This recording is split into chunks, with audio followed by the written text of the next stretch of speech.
Yeah, and today the heat was brutal. We broke the record for both of our main cities in the Arkansas coverage area. That's Fayetteville and in Fort Smith.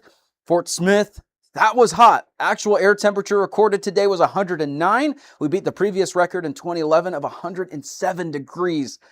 That's absurd. 106 today in Fayetteville. That exceeded our forecasted high for today. Fayetteville, it's a little bit tricky. Every now and again, Mother Nature likes to surprise us and it gets a little bit warmer than forecasted. And so today, record-breaking across Arkansas. A little bit more clouds today in parts of Oklahoma. That's why we didn't make the records there. Highs in Tulsa around 103. Overall today, it was hot. It was miserable. So hopefully you're staying cool. Record broken for both Fayetteville and Fort Smith today. 109 degrees. That's too much. I am really hopeful for some fall weather here pretty soon because I'm tired of this heat. And I know many of you are as well. Overnight lows, you're going to feel a little bit of a change. Notice I said a little bit, not a major change. Some of us are going to start into the mid 70s, upper 70s, even lower 80s across the region. So it will be another warm overnight, but there is some possible relief in the forecast.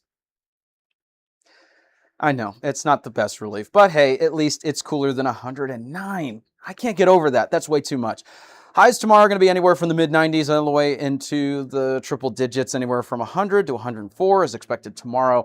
Hottest areas should be along 44 and along I-40. So Oklahoma, River Valley, Arkansas. That looks to be the main potential. You might be wondering, well, where are these storms that you've been talking about? Well, we'll show you Future Scan here in just a minute. Let's show you the risk for now. We're going to kind of move across the risk for the rain and the severe weather potential, and we'll break it down here in the extended forecast segment coming up. But here's your risk for today. They did go ahead and trim back the risk in Oklahoma, and now it's mostly just parts of northwest Arkansas, a very small area in the River Valley, and southwest Missouri. Overall, the risk today is low for the majority of the coverage areas that are included, but there is a medium area that is starting to show up on the board. Areas from Harrison to Branson. We'll keep an eye on it. We'll let you know the very latest. We'll break down those risks and timing here in just a second. Overall rain coverage, not everyone's going to see rain. As you can see, greater potential further up to the north and to the north and east. Not everyone's going to see storms. Certainly not everyone's going to see severe weather. But the more unfortunate news is not everyone's going to see rain, and we desperately need it. So I wish we could have some at least widespread rain without the severe weather. But unfortunately, not everyone's going to see rain with this activity. In fact, if we do see rain, notice it's not that heavy. Now, some areas that produce maybe some heavier activity could see maybe a half an inch to an inch or so, but most of the area, if you end up seeing rain, it may only be a couple tenths of an inch, so not much, unfortunately. So let's walk you through what we've got for the fire weather conditions. At least the good news is with how humid it has been and some of the rain that we've seen, there's not a lot to talk about, so no highlighted areas there. The other thing is some of the cooler areas tomorrow morning. We're not expecting widespread fog from the Foghorns morning fog outlook, but there could be some reduced visibility. Parts of southwest Missouri, northwest Arkansas, far northern Oklahoma. So we're not talking significant dense fog activity, but there could be some areas there to highlight. Huge shout out to Foghorns for sponsoring our channel. Be sure to support them like they support us. But sports season here coming up for football and everything along the lines with that, I know. And then before you know it, basketball season is going to be here too. It's a great opportunity to get out there, enjoy some good food and drink, visit their location in Fayetteville. Whether you can't make it to a home game when the Razorbacks are playing at home or they're playing away, it's a great area to go enjoy some Razorback sports, food and drink. Be sure to check them out. Located in Fayetteville, so support them like they support us. We're so appreciative to have them here on the channel. So that's a look at what we got there. Coming up, we're going to break down that severe weather risk and show you Future Scan radar. Is it helpful? We'll find out more here coming up.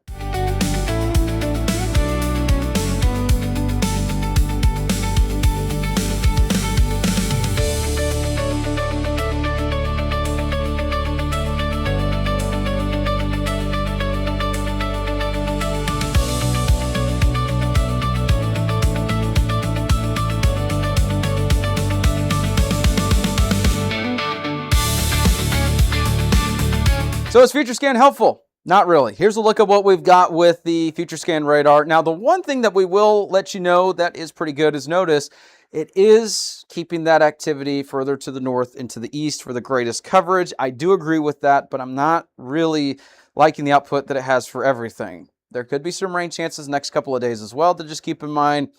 But as you can see, we're going to go back and replay that here real quick. Here's a look at the output. It doesn't really show anything at all.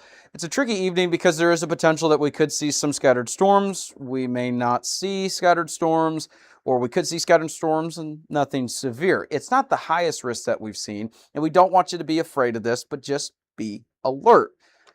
You know, we're no nonsense here. If you need to worry, of course, I'll let you know when you need to worry. But overall, you know, it's starting to get pushed a little bit further to the north and east with the latest outlooks that we got. Our algorithms agreeing with the Storm Prediction Center, pushing it further to the north and east as well. There's still a risk that we want you to be aware of. Of course, we have to respect every risk, but it's low. Notice, it's not everyone included in the medium. It's a small sliver of our county coverage area.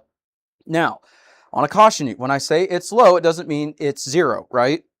So make sure you have those ways to receive alerts just in case. And you know, I think the timing could be anywhere from after 6 o'clock through at least 2 in the morning. That's going to be the opportunity for storms as it looks now with the latest guidance.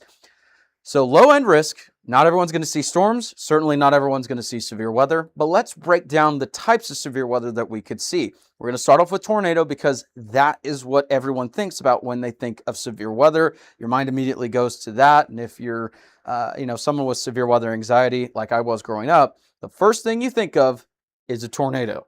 So are you going to see a tornado in your neighborhood? It's not a guarantee. There is a low, but not zero risk we want you to be aware of just because there's enough ingredients there. It's not a guarantee, but just have ways to receive alerts just in case. The low end risk, I've been saying this, the last 24 hours or so. Just because it's only highlighted over Branson and Harrison doesn't mean that Cassville, Rogers, Bentonville, those areas don't also need to be alert for the low end potential. It doesn't mean that those areas are going to see tornadoes. And I just want to caution you because I know we've had tornadic activity in this part of the state. There's a lot of, fear and anxiety that comes with that. It's not a guarantee. The risk is very low, but I just want to let you know, if you're in Northwest Arkansas, Southwest Missouri, whether you're highlighted or not, just make sure you have those ways to receive alerts just in case, because it's not zero, but it's not going to be the main risk. The main risk overall is going to be wind. That is actually what is driving that medium risk that we have in parts of the area. So there could be some wind gusts of 60 to maybe 75 miles an hour. Again, not everyone's going to see this activity, but I'm saying 75 instead of just 70 because we've had some low end risk days recently where you get a couple of storms, 1 or 2 of them's warned, and we've had a couple that were actually pushing above 70. So the ingredients are there. They could be a little bit on the higher end side for the wind potential. Again, not every storm, but a couple of those could occur.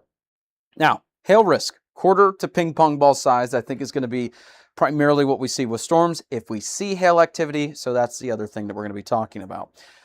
Moving on, here's a look at the 7-day forecast. At least some good news. We'll be in the upper 90s and not 106 like we were today, right? So we've got some technically cooler weather on the way, warmer by the time we get to early next week. We didn't have a whole lot of time to go over the extended forecast because I don't want to take up too much of your time. We just want to give you the information that you need to know. Record highs today, storm chances tonight, possibly, right? So River Valley, unfortunately, I wish I could control the temperatures, but we're going to have to stay into the triple digits because Mother Nature is relentless with these temperatures at this point. Same with Northeast Oklahoma. Miserable next 7 days. Really hot out there. Some extreme heat possible. But Southwest Missouri, like Northwest Arkansas, at least thankfully, still hot, but upper 90s. So at least not 106. That's a look at what we got there. Stay tuned. If warnings are issued, we'll be here in the studio to deliver that coverage. Again, not everyone's going to see storms. We don't want you to be afraid of it. This is why we're no nonsense here. If you needed to worry, we'll let you know. It's a low-end risk. Not everyone's going to see storms. But the best thing to do for you and your family is just have ways to receive alerts just in case, and multiple ways at that. That's a look at what we got here. We'll have more here throughout the week.